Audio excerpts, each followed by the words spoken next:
Hello friends, welcome to our YouTube channel Largo Education. तो इसके पहले लेक्चर्स में हमने पढ़ लिया था जो हमारे न्यूटन्स के लॉस को समझाने के लिए कुछ टर्म्स थे, उसको प्रॉपरली उन टर्म्स को समझना था। तो हमने ये पुराने पिछले लेक्चर्स में समझ लिया था। अब हम आगे देखते हैं कि न्यूटन्स का लॉ क्या कहते हैं। तो चलिए स्टार्ट कर रहे हैं। Newton's first law of motion. ठीक है, अब हम ये पढ़ते हैं सबसे पहले कि न्यूटन का फर्स्ट लॉ ऑफ मोशन क्या कहता है। इसको लॉ ऑफ इनर्शिया भी कहते हैं। लॉ ऑफ इनर्शिया भी इसी लॉ को कहते हैं। तो लॉ ऑफ इनर्शिया और न्यूटन फर्स्ट लॉ क्या कहता है, ये कहता है कि अगर कोई एक बॉडी है, ठीक है, अगर कोई एक बॉडी है, मान लीजिए कोई एक बॉडी है, एम मास की बॉडी है, तो अगर किसी एक वेलोसिटी v से, ठीक है, साउथ डायरेक्शन या ईस्ट डायरेक्शन में मूव कर रही है, तो वो तब तक मूव करती रहेगी जब तक कि उसे रोकने के लिए कोई इस बॉडी पर कोई एक्सटर्नल फोर्स उस फोर्स के अप्लाइड फोर्स के अपोजिट डायरेक्शन में ना लग जाए। मतलब ये जो जो वेलोसिटी से ये बॉडी मूव कर रही है ना, वो बॉडी तब तक नहीं रुकेगी जब तक इस पर कोई एक एक्सटर्नल फोर्स ना लग जाए। तो इसको क्या कहते हैं, न्यूटन्स फर्स्ट लॉ। और अगर कोई एक बॉडी रेस्ट पे है, मान लीजिए एक बॉडी कोई एम मास की रेस्ट पे है, तो ये बॉडी अपनी पोजीशन को, अपनी स्टेट को तब तक चेंज नहीं करेगी जब तक कि इस पर कोई एक एक्सटर्नल फोर्स ना लगाया जाए। तो ये कहलाता है न्यूटन्स का फर्स्ट लॉ ऑफ मोशन। ठीक है, इसको लॉ ऑफ इनर्शिया भी कहते हैं। अब इसमें इनर्शिया कैसे समझाते हैं, कि इसमें इनर्शिया ऐसे समझाते हैं कि टेंडेंसी टू अनचेंज, मतलब अगर एक बॉडी है तो वो मूव कर रही है तो वो मूव ही करते रहना चाहती है ना, जब तक उस पर कोई एक्सटर्नल फोर्स ना लगा दिया जाए, तो इसको इनर्शिया कहते हैं। ठीक है, बॉडी का। तो यहाँ तक आपको आई होप समझ में आ गया होगा। अब हम एक टर्म होता है इसके बीच में, वो टर्म को हम पहले समझ लेते हैं एक बार पहले। मोमेंटम, एक टर्म होता है मोमेंटम। मोमेंटम क्या कहलाता है, मोमेंटम को हम P से भी डिनोट करते हैं। मोमेंटम होता है मास इनटू वेलोसिटी। किसी एक बॉडी का मोमेंटम क्या कहलाता है, mass into velocity. Mass into velocity मतलब कि अगर कोई एक बॉडी है m मास की, वो अगर किसी v वेलोसिटी से मूव कर रही होगी, तो इसका मोमेंटम, इस बॉडी का मोमेंटम क्या कहलाएगा, p कहलाएगा। ठीक है, ये मोमेंटम की डेफिनेशन होती है। तो ये बॉडी का मोमेंटम कहलाता है। अच्छा, न्यूटन फर्स्ट लॉ का एक छोटा सा ये होता है कि summation of all forces in a body is equals to 0। ये न्यूटन का फर्स्ट लॉ कहता है। अब अपन देखते हैं कि न्यूटन का सेकंड लॉ क्या होता है। इसके एग्जांपल्स आपको फ्रेंड्स बहुत सारी बुक्स में मिल जाएंगे, आप डायरेक्टली उनको समझ सकते हैं क्योंकि वो बहुत ही ईजी होते हैं। तो आगे हम बढ़ते हैं, उन पर हम टाइम वेस्ट नहीं करेंगे। आगे पढ़ते हैं न्यूटन्स का सेकेंड लॉ। न्यूटन का सेकेंड लॉ ऑफ मोशन। ठीक है, सेकेंड लॉ ऑफ मोशन, ये बहुत ही इंपॉर्टेंट है, सेकेंड लॉ ऑफ मोशन। तो सेकेंड लॉ ऑफ मोशन क्या कहता है कि summation of all forces,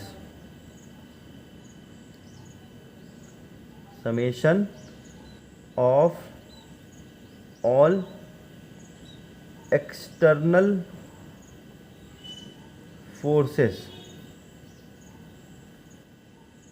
applied on a body is directly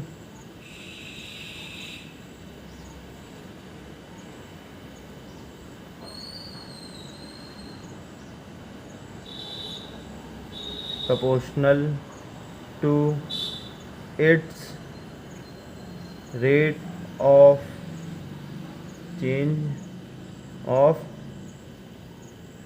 momentum and the force will be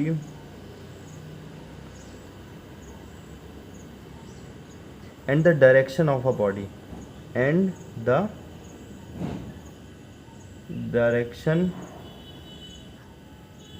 of a body will be in the direction of applied force। ये होता है Newton's का second law. Second law को क्या होता है एक बार फिर से अच्छे से समझ लीजिए।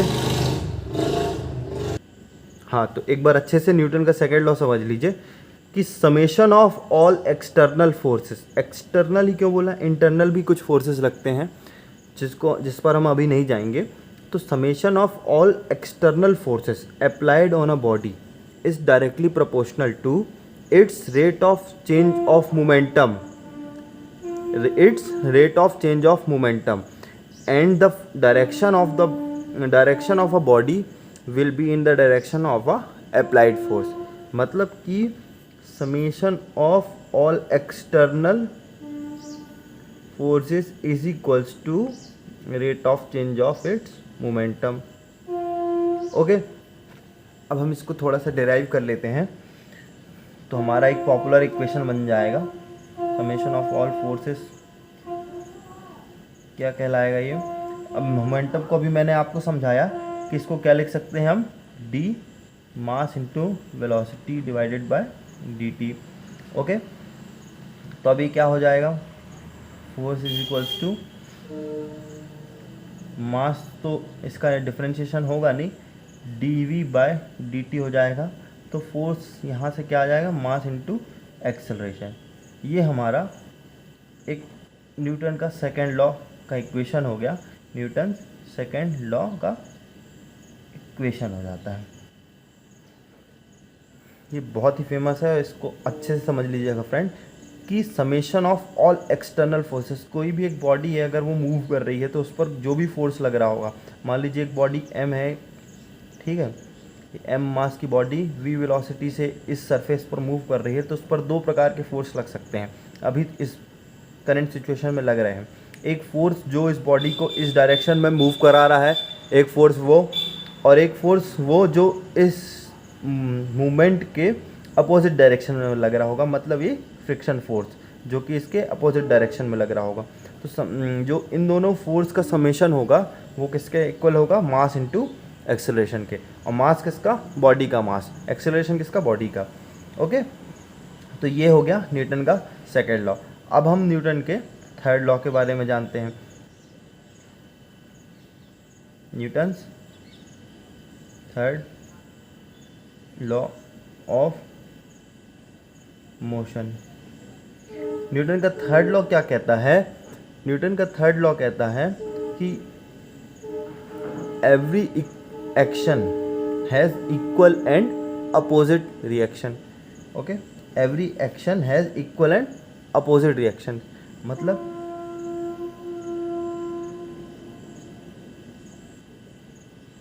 हैज़ इक्वल एंड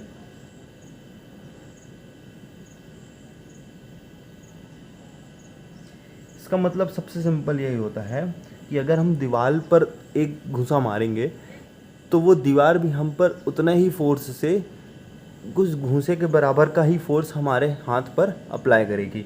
तो ये सबसे सिंपल एग्जांपल हुआ इस न्यूटन के थर्ड लॉ का। तो इसके एग्जांपल्स को आप चाहें तो बुक से पढ़ सकते हैं, बहुत ही सिंपल हैं। तो ये न्यूटन का थर्ड लॉ होता है।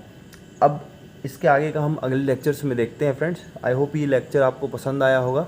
अगर आपको ये लेक्चर पसंद आया हो तो हमारे वीडियो को लाइक कीजिएगा, शेयर कीजिएगा, अपने फ्रेंड्स के साथ भी शेयर कीजिएगा और हमारे चैनल को सब्सक्राइब करना ना भूलें। Thank you for watching, have a nice day.